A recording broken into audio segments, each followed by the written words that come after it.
The stars bent as Commander Rael Varnick entered the Marathon Rift. From the outer lens of his cockpit, they didn't stretch or blur. They folded. Sharp angles that shouldn't exist drifted across the horizon like creases in a map someone had tried to flatten with a fist.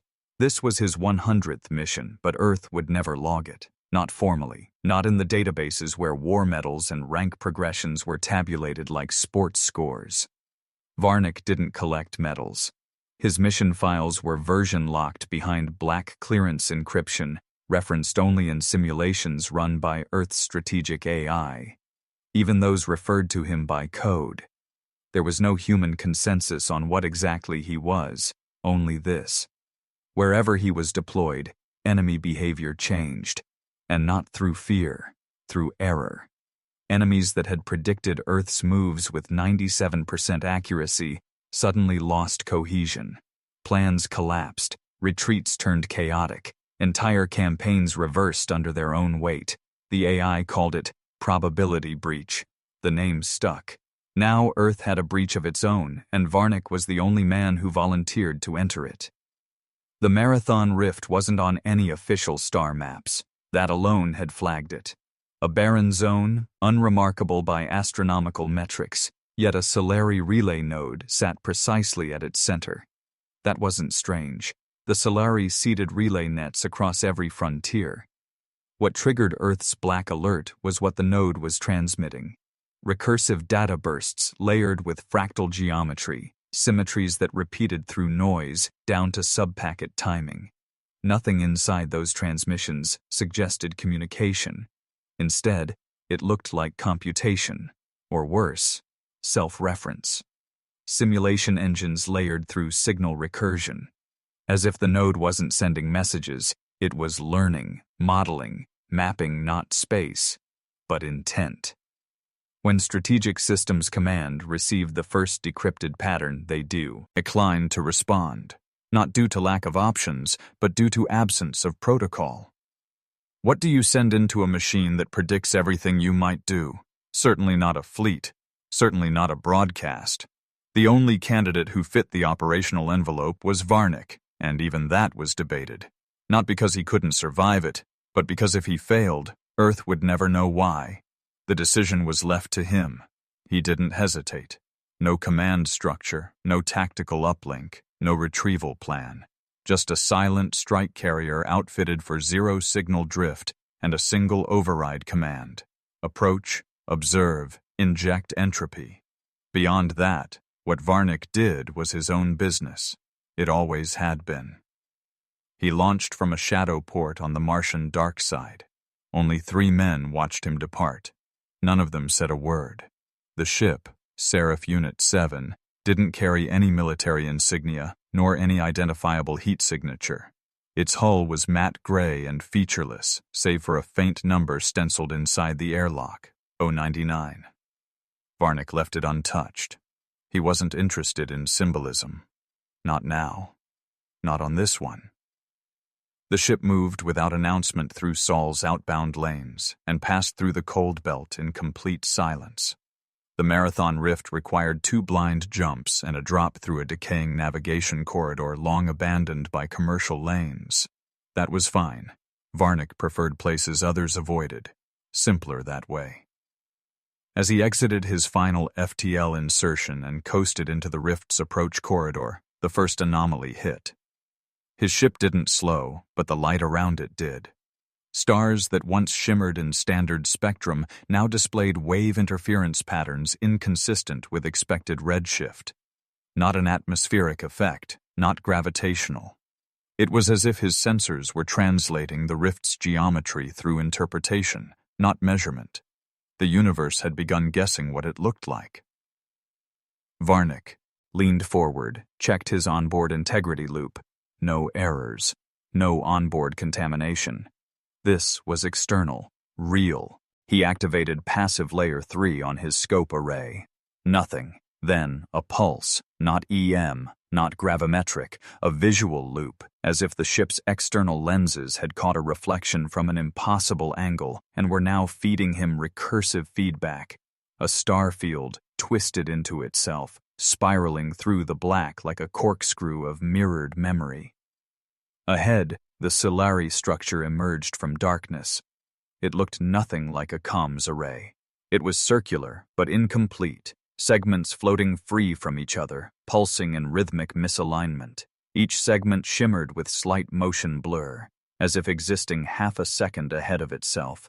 At the center of the spiral, a single beam of hard blue light flickered inward, not outward, forming the core of its unnatural gravity. Varnick ran no scans, no probes. He disengaged all active systems and placed his ship in silent glide mode, trusting inertia and memory to guide him. Noise, even passive signal noise, was risk. If this node operated through simulation as Earth believed, any action, even unintentional, could be modeled, and once modeled, countered. The only way to survive was to become something the machine couldn't simulate, something that didn't fit.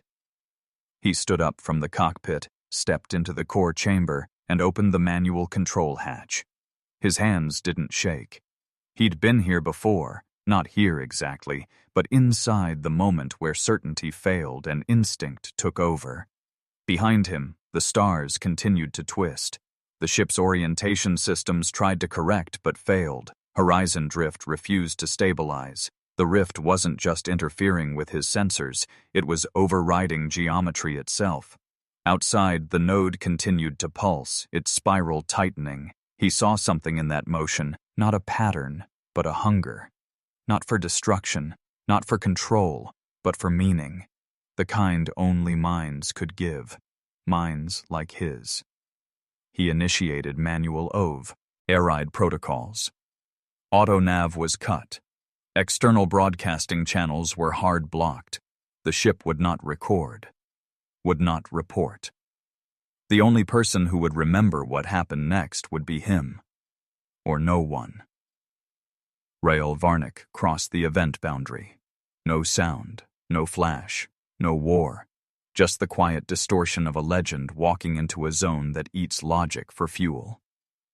The node reacted the moment Varnick's carrier breached the inner shell. Not with weapons fire or broadcast challenge, but with silence.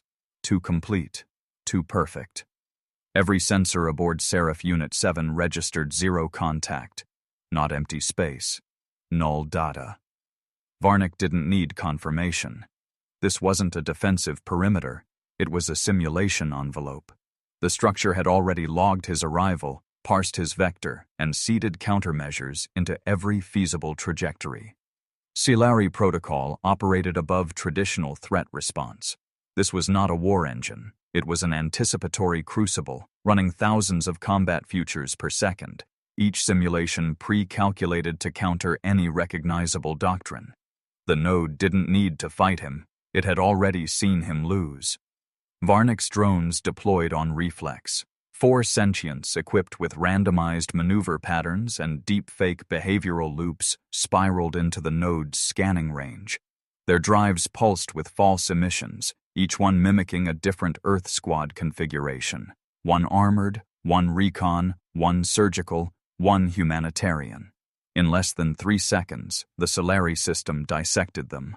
Not with weapons, but with redefinition. The drones were intercepted, their telemetry rerouted, their profiles converted into Solari-friendly decoys. Inside Varnick's cockpit, HUD signals fractured. The node wasn't jamming, it was rewriting. The moment his decoys entered the sim field, the Crucible had absorbed them into its war map, then projected them back at him as internal threat. So if he'd followed his own team's signatures, he would have walked into his own destruction. But Varnick hadn't come to play by known protocols. The drone formation hadn't been for battlefield advantage. It was intellectual bait. Every pattern injected into the node was a trap, deliberately confusing, behaviorally inconsistent, seeded with obsolete tactics and contradictory orders. The Solari simulation crucible wasn't built to ignore input. It was built to dominate it. Every false team the system countered required processing bandwidth, priority threading, resource allocation, and Varnick had fed it noise. For 47 seconds, the simulation engine responded with perfect precision, countering attacks that weren't real, deploying defense grids against formations that didn't exist. It wasn't winning, it was consuming itself. Varnick didn't wait for it to slow down. He moved. The Seraph's entire flight profile disengaged, thrust offline, signal array cold, artificial gravity down. He rotated the ship with timed gas releases, mimicking spin decay. Then he stepped into the second shell, the exocapsule. Originally designed for orbital repair crews, it had been stripped to the hull and refitted with ceramic damping mesh and a non-reactive polycarbon interior. No digital components, no life support feedback. It was a sealed pod, unpowered, silent, frictionless. Inside, Varnick became zero signal. No heat, no emission, no pulse. He lay prone in a compressed suit that recirculated only once per hour. From the node's perspective, he was gone. Out the capsule's forward slit, he watched his carrier spiral. The node tracked it, tagging it with predictive counterfire that never came. His own ship had become the final decoy, frozen mid-spin, spewing false emissions, baiting the Crucible into wasting one more response cycle. Varnick, meanwhile, drifted below it, invisible, slipping under the core logic field like a loose shard of wreckage. He adjusted trajectory manually, twisting. A set of micro-thrusters embedded in the capsule's belly. Not much, just enough to pivot, slowly, steadily, toward the lower intake lattice. The Crucible had focused its simulation bandwidth toward threat corridors, high orbit, lateral approach, outer arc insertions. Varnick's path wasn't even mapped. He'd chosen the one trajectory humans never used, dead drift beneath a structural blind spot. The Solari assumed everything that approached had intent. Varnick stripped his of all signature. His approach wasn't aggressive. It wasn't even curious. It was absent. He didn't show movement. He showed entropy. And in the node's calculations, entropy didn't need attention. Beneath him, the underside of the Solari structure pulsed in slow, mechanical spirals. A low-tier diagnostic port shimmered with weak shielding, barely a defense field. Not because it was neglected, because it was unthinkable that anyone would approach from underneath, especially not on foot, especially not without motive. He waited until the rotation sink aligned, then tapped a silent anchoring claw into the upper lip of the access duct. No alarms, no magnetic pushback. He was below simulation thresholds. The node still believed it had won, that all anomalies were accounted for, that the threat had been neutralized and the carrier above was the final curiosity to be purged. Varnick knew better. Inside the coffin-shaped capsule, he stared at the readout on his wrist. No signal, no noise, no time. He was now inside the eye of an engine that couldn't see him. It was not a place humans should survive, not by strength, not by brilliance, only by understanding one truth. If you cannot defeat the simulation, become the part it doesn't simulate. He unsealed the pod. Cold touched his face like a verdict. Then he stepped into the spiral.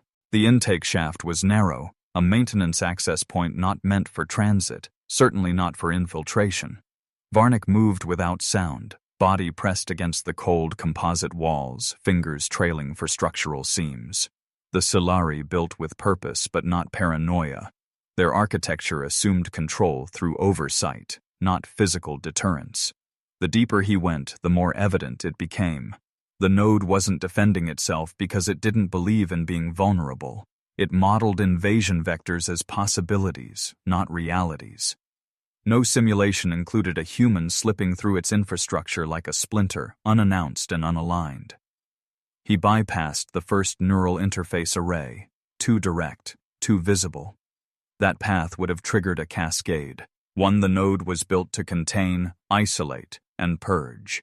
Instead, he slid through a Tier 3 diagnostics panel located beneath a routing bundle embedded in the node's memory lattice. Here, latency was higher, data older, less guarded. Not obsolete, just forgotten. Varnick accessed the port using a manual injector, not through brute hack but delicate misalignment. He didn't break the encryption, he nudged it out of sync. In systems that prized elegance, disorder was rejection. The interface let him through, rather than risk acknowledging its own imperfection. He connected the payload. What uploaded wasn't malware. It wasn't even a virus in the traditional sense. It was philosophical shrapnel, 4,231 logic trees mined from declassified Terran war ethics databases, doctrine failures, post-battle tribunals, pacifist treatises, emergency overrides, contradictory civilian protections, and chain-of-command ruptures. Embedded within them were timestamp errors, altered context, conflicting eyewitness logs, and a smattering of AI-generated strategic hallucinations. Every data thread was technically valid, every sequence internally consistent, but together they formed a paradox web no predictive system could solve. The simulation engine absorbed the input automatically.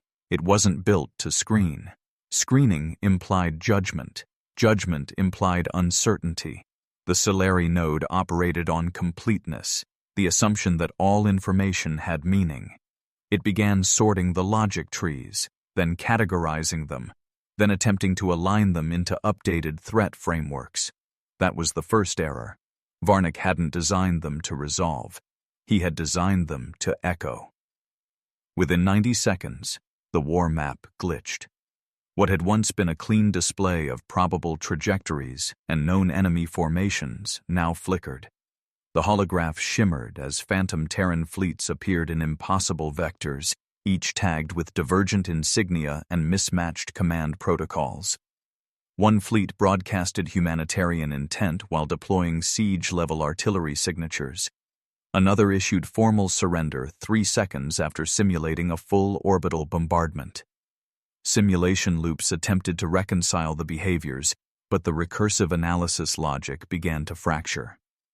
Defense drones launched, 27 of them, toward empty space, chasing signals that matched no actual telemetry. They opened fire on phantom hulls, then paused, confused by feedback loops that reported friendly identifiers. A Solari subnode initiated rollback, assuming internal glitch. But the logic pathways weren't damaged. They were paradox stable. The more the engine tried to clean them, the deeper the contradiction drilled. The node wasn't under attack. It was under philosophical assault. Every input Varnick had uploaded mimicked a valid human choice, but one incompatible with the others. And still, the engine tried to understand. He watched from a maintenance alcove 3 levels below the core observatory. The internal projection chamber flickered with increasingly erratic formations. Simulated Earth vessels began arguing with each other inside the holographic interface, overlapping signal logic colliding in real time. One model requested refugee extraction, another intercepted it with priority denial codes citing planetary quarantine. The simulation AI, forced to resolve which was authentic, duplicated both, splitting the thread. Then again. The engine wasn't looping, it was hallucinating. And the hallucinations escalated. New protocols auto-generated by the node began deploying drones to anticipated future strike points, locations where Terran fleets had never attacked. Each response triggered a secondary simulation which spawned a tertiary counter. The system no longer knew what it was defending against. It simply knew it hadn't accounted for something. But in a structure built on prediction, lack of prediction was indistinguishable from failure. It began issuing contradictory orders to itself. Deploy here, recalibrate there, retreat, engage, flag unknowns, flag all knowns, silence threat, query for allies, mark all allies as threats. It spiraled not through code, but through logic. Varnick remained motionless, breathing through a filtered cap that recycled each exhale into low oxygen draw. His job was done. He didn't need to fight. The fight had already happened, inside the node's mind. What he'd fed it was more than contradiction. It was choice. Human choice. The kind that came from morality, from emotional variance, from values that changed under pressure. The simulation crucible had never encountered an enemy whose ethics didn't align cleanly with outcome. Now it tried to simulate what that meant. The crucible stuttered. Power dipped. Core lights dimmed. a backup cognitive threat. Debooted, a sub-AI not used since the node's calibration phase. It activated, then shut down instantly. Not corrupted. Overwhelmed. The node had no language for what it was experiencing, no symbol, no outcome. Every simulation it ran ended in decay, because no predictive model could survive the presence of conflicting motive at its foundation. He had poisoned the node, and it didn't even know it had swallowed the toxin. He reached the observatory chamber just as the simulation grid began to fracture. The ascent had been slow, calculated, timed to the rotation cycles of the internal lattice. Varnick moved as if gravity were a suggestion, climbing through quiet corridors and phased service tunnels that glowed with the low pulse of a machine trying not to scream. Above him now, the Crucible's core interface, a hollow sphere filled with cascading light, projection filaments tracing war simulations through a dome of logic so dense it had forgotten what reality looked like. The chamber was quiet. Not silent. Quiet in the way a mind gets before it breaks. Varnick stepped into the center of the dome without concealment. There were no guards, no sentry nodes, no alarms. The system had no protocol for a human reaching this far without being stopped. It had already logged a mission success 12 minutes ago. Earth vessel neutralized, enemy vectors suppressed, threat resolved. The engine had gone back to building simulations, projecting phantom threats, refining imagined strategies, fighting ghosts. That was why no countermeasure activated when Varnick stood beneath the central feed arc. The system couldn't identify a failure it didn't believe was possible. He didn't speak. He didn't posture. He simply stood beneath the false stars and looked up. The projected war map above him trembled. Terran formations blinked in and out of existence, their identifiers corrupted, their command hierarchies. Orchies collapsing under recursive error. Solari defense grids swiveled and reoriented, targeting enemies that weren't there, then each other, then nothing. The engine's response time stretched between pulses. Patterns began to twitch out of sync. Not failing, conflicting. It was trying to hold too many contradictory truths in one framework. An empire of logic under siege by suggestion. 17 seconds remained. The purge would come soon. A full system wipe. The node was aware something was wrong. Its backup core had signaled internal incoherence. That alone was a death sentence. If the system couldn't trust its own predictions, it had to cleanse itself. Reboot. Reset parameters. Start again from definable conditions. But Varnick hadn't come to poison it. Not just. He came to finish it, by showing it something it was never meant to see. He reached into the inside pocket of his chest rig and withdrew a cold crystal slab, hard-coated and sealed, no wireless, no integration. It had been preloaded long before launch. He slotted it into the auxiliary port on the chamber's secondary uplink rail. The system registered the feed as legacy footage. No encryption, no signal threat. Harmless. The node accepted it, routed the content through tertiary projection layers, and then it began to play. There were no weapons in the footage, no tactics, just human soldiers. In battle. Arguing. Not over targets or kill priorities. Not over strategy. Over morality. Varnick had selected the most contradictory visual records in Earth's military archive. Moments where logic lost to instinct, where rank broke under the weight of choice, where men disobeyed in order to save. Soldiers stepping out of formation to shield wounded enemies. Squad leaders choosing mercy over kill orders. Field medics refusing triage orders to treat civilians first.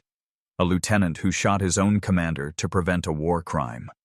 Voices shouted, not at enemies, at themselves, at what it meant to be right.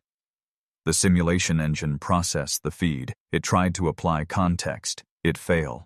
And this wasn't data that fit its models. These weren't contradictions to resolve. They were contradictions made permanent by principle. The node sought hierarchy and received dissent.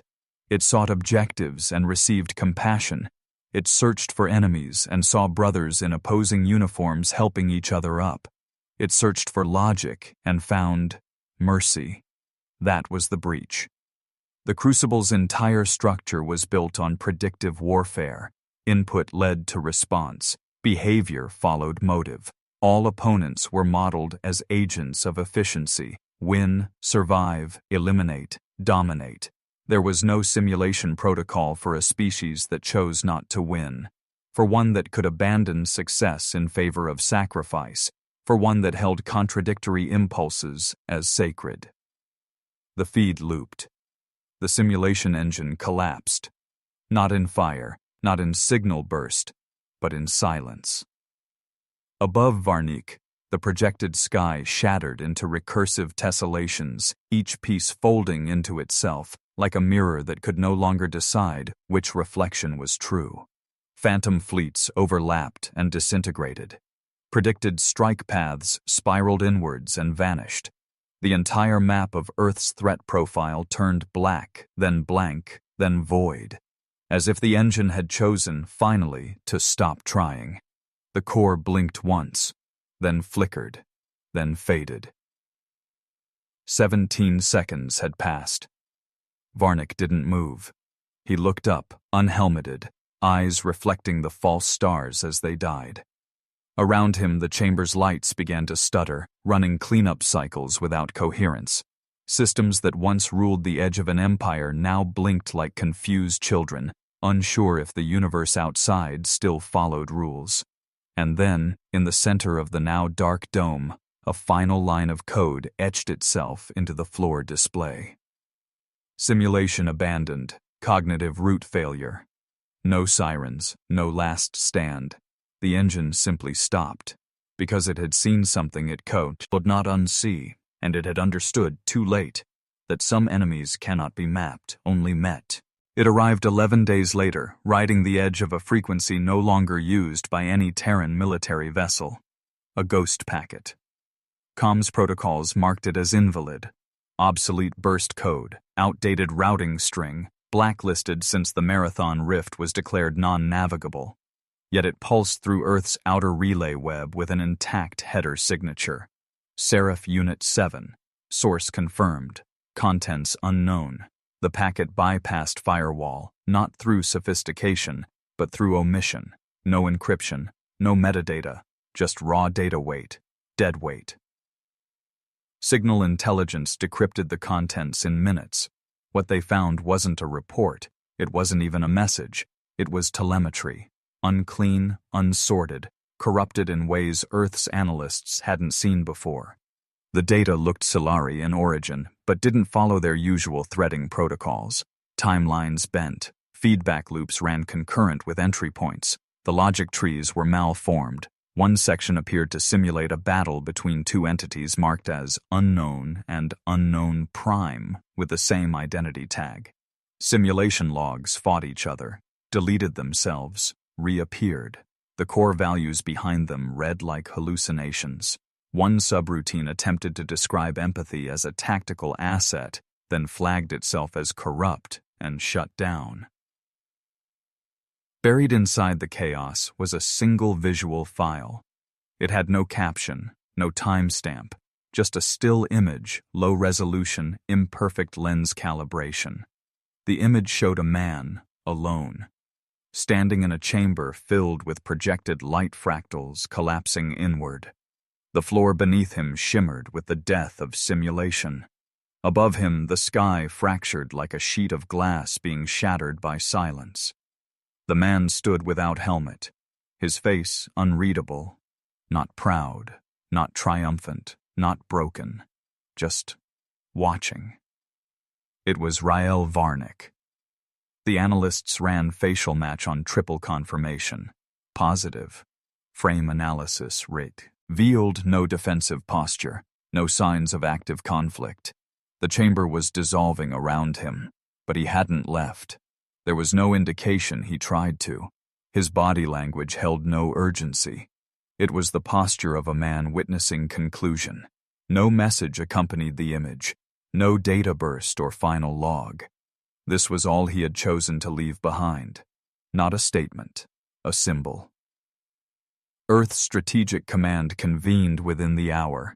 There was no debate about what had occurred, No sensors had detected energy weapon discharge or structural detonation in the rift. Satellite sweeps returned zero change in gravitational distribution. The node hadn't exploded. It had ceased to compute. What Earth had suspected was confirmed. The collapse wasn't physical. It was conceptual. The Solari simulation crucible had suffered what no machine should: cognitive detonation. A logic rupture so fundamental the core values of its operation had turned against each other, not due to attack, due to exposure. A mind can shield itself against violence, not contradiction. From the ruins of that exposure came a new doctrine. It wasn't broadcast. It wasn't publicized. It was seeded into deep-tier Earth tactical AI cores as a classified black thread. The name: Tactical Absurdity Theory. A system built not on superiority but unmodelability. Its principles were clear. No consistent ethical profile. No clean doctrinal lineage. Contradiction is camouflage.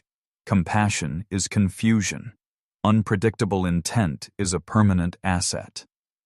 Simulation engines, no matter how advanced, rely on frameworks, predictability, logic.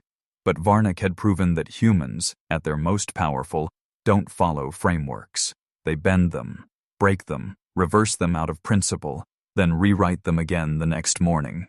The greatest weapon Earth could ever deploy wasn't a fleet. It was a soldier willing to do the irrational for the sake of morale, and a command willing to let him.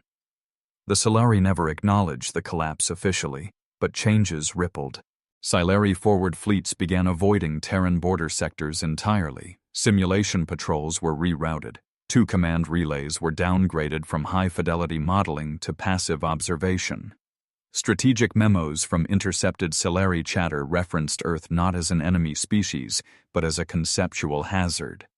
Their new policy for Terran contact was brief and absolute. Do not simulate. Do not engage. If seen, observe. If approached, retreat. Earth never responded. There were no honors for Varnick, no ceremony. His name didn't resurface. He wasn't brought back in glory. He wasn't brought back at all. No body recovered, no comms trace. Just that image, a man beneath a collapsing sky, helmet off, watching the end of certainty. He had become the one thing the Solari could never process. A question that refused to be answered. To the Solari, the failure at Marathon Rift could not be explained. And so, it was not. Their official records listed the relay crucible as compromised due to anomalous data interference, technical jargon for a wound that reached too deep to classify, but internally something shifted. The collapse wasn't logged as enemy sabotage. It wasn't cataloged under loss or enemy superiority. It was placed in a new category: undefined existential hazard. No numbers, no parameters. A null set. Humanity had become a variable that would not resolve, not a predator, not a threat, an exception that destroyed rules. Within weeks, Solari naval doctrine was rewritten. No vessel would enter Terran-controlled space without double confirmation override, full quarantine protocols, and supervisory permission from a non-simulated chain of command. No AI was allowed to model Terran behavior unsupervised. Tactical simulations involving humans were restricted to archived events only. Future scenarios triggered system warnings. It wasn't fear, it was containment. Varnick hadn't merely broken a node. He had infected the concept of certainty. The Solari could not afford to let their machines think about humans too deeply. New recruits were shown a single image during strategic briefings. No explanation, no backstory, just a still frame of a man standing beneath a fractured sky, helmet removed, watching something come undone. The instructors didn't speak. The cadets didn't ask. It became known only as Protocol 5, the moment when simulation ceased to serve as a tool and became a liability. The visual wasn't meant to terrify. It wasn't used for motivation. It was a warning of a system that tried to understand something it should have simply watched from a distance. Earth knew, not from the broadcasts, they never came, but from what didn't happen. No Solari fleet tested Terran borders, no incursions, no diplomatic requests. The quiet became policy, a strategic withdrawal that lasted not a week or a month, but forever. The Marathon Rift, once an obscure location without resource or traffic, was marked on both maps now, human and Solari. Its new name was accepted by both without conference or translation, the mirror that shattered. No monument was built. Earth's War College placed no plaque. No veterans group called for honors. The name Varnick never re-entered official rotation. But in the underground halls of Strategic Command, places where doctrine wasn't taught but engineered, his legacy hardened. A new branch of Black Ops curriculum was issued: contradiction deployment. Agents were trained not to disrupt systems with force, but with incompatible motives. Tactical absurdity. Theory became mandatory study for advanced simulations analysts. The simulations weren't run to win. They were run to fail, repeatedly, purposefully, to understand where the cracks began. Because that's what Varnick had shown them, that even the most perfect machine could be undone by a single, unanswerable human contradiction. In one such briefing room, a senior analyst closed his lesson with a statement etched into the wall behind him. No logos, no borders, just 12 words. When simulation fails, observe. When observation fails, retreat. If you must predict, do not fight the human. There was no source cited, but they all knew whose footsteps that inscription followed. Rael Varnick had vanished into a node that could not contain him. And from that moment forward, no enemy would ever simulate humanity again. If you were in Varnick's place, would you have stepped into the simulation alone? Let us know in the comments. We want to hear your take on tactical absurdity theory. And if this story made you pause, made you think, or made you proud to be human, hit that subscribe button for more thrilling HFY stories.